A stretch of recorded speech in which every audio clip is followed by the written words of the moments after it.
हमें रोज़ भूख लगता है। जब हमें भूख लगता है हम खाना खाते हैं। हमारे जो पेट के अंदर जो अग्नि देवता है वो भूख का एक रिप्रेजेंटेशन है। जब भूख लगता है तो हमें फायर एनर्जी फील होता है स्टमक में। जब ये हमें फील होता है स्टमक में तो हम खाना खाते हैं। खाना खाते हैं तो हम वो अग्नि देवता को आहुति दे रहे हैं, हम उसको खाने से प्रसन्न कर रहे हैं। खाना खाते ही हमारे पेट भर जाता है तो हमें एक बहुत अच्छा सुकून महसूस होता है कि पेट भरते ही हम सुकून को महसूस करते ही हमें अन्नदाता सुखी भव, ये 3 शब्द का उपयोग करने से हमारे अंदर जो पेट भरा हुआ है और अन्न अन्न से हमारे जो संतृप्ति मिला है, संतोष मिला है हमें, उससे हम ये वर्ड से आशीर्वाद दे रहे हैं। आशीर्वाद किसको दे रहे हैं हम? जो हमारे लिए अन्न को अपने पेट तक लेके आए, उन सबको याद करेंगे हम। सबसे पहले हम धरती माँ को याद करेंगे, जिन्होंने हमारे लिए अन्न का प्रबंध किया है। उनको हम धन्यवाद कहेंगे, उनसे हम आशीर्वाद भी लेंगे कि आपकी वजह से मेरा ये पेट भरा है। इसके बाद में हम सारे एलिमेंट्स जो यूनिवर्स में है, सनलाइट है, पानी है, हवा है, स्पेस है, ये सबको याद करेंगे जिसकी वजह से हमें ये अन्न मिला है।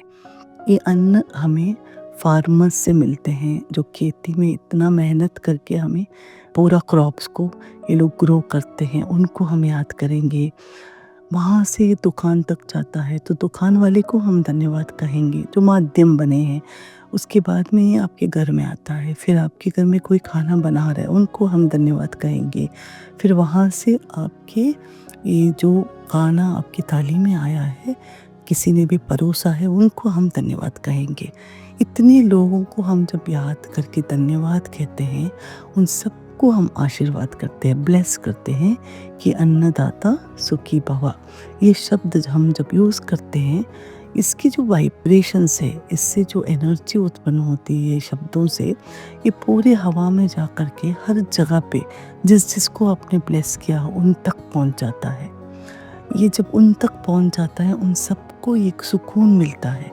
तो आप उनके लिए सुकून मांग रहे हो क्योंकि उन्होंने आपके पेट भरा है और आपकी अग्नि को उन्होंने आहुति दिया है, इसलिए आप भी उनके लिए सुख मांग रहे हो।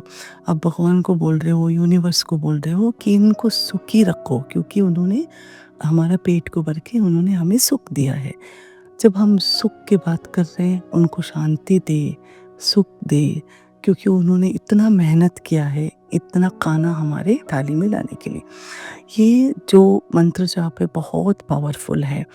ये जब मंत्र जाप आप करते हैं और रोज़ इस नियम को पालन करते हैं, अन्नदाता सुखी भव को, आप देखोगे आपकी बहुत बरकत होगा, आपको अबंडेंस मिलेगा। कभी भी अन्न के लिए आपको परेशानी नहीं होगी। कहीं ना कहीं से आपके लिए अन्न का प्रबंध हो जाएगा। आप कभी भी भूखे नहीं रह सकते हो। इस मंत्र को आप याद रखिए हर टाइम जब आप कुछ भी खाओगे, हमेशा इस वर्ड से ब्लेसिंग दीजिए, सबको आशीर्वाद दीजिए, पूरे यूनिवर्स को सबको याद कीजिए और अन्नदाता सुखी भव, ये वर्ड से ये तीनों जो शब्द है बहुत पावरफुल है। ये बहुत छोटा भी है, इजी है आपको याद रखने के लिए। आपने नाश्ता खाया, खाना खाया, उसके बाद में डिनर किया और कुछ भी प्रसाद मिला आपको, आप बीच में स्नैकिंग कर रहे हो, एक फल खा रहे हो, मिठाई खा रहे हो, कुछ भी खा रहे हो, तब आप सिर्फ ये 3 शब्द अन्नदाता सुखी भव इसको बोल करके अगर आपको जितने भी लोग याद आ रहे हैं, ये सब मैंने बताया, कितने भी याद आ रहे हैं, उन सबको याद करके उन तक को वाइब्रेशंस को भेज दीजिए। सेलिब्रेट लाइफ विथ अन्नदाता सुखी भव।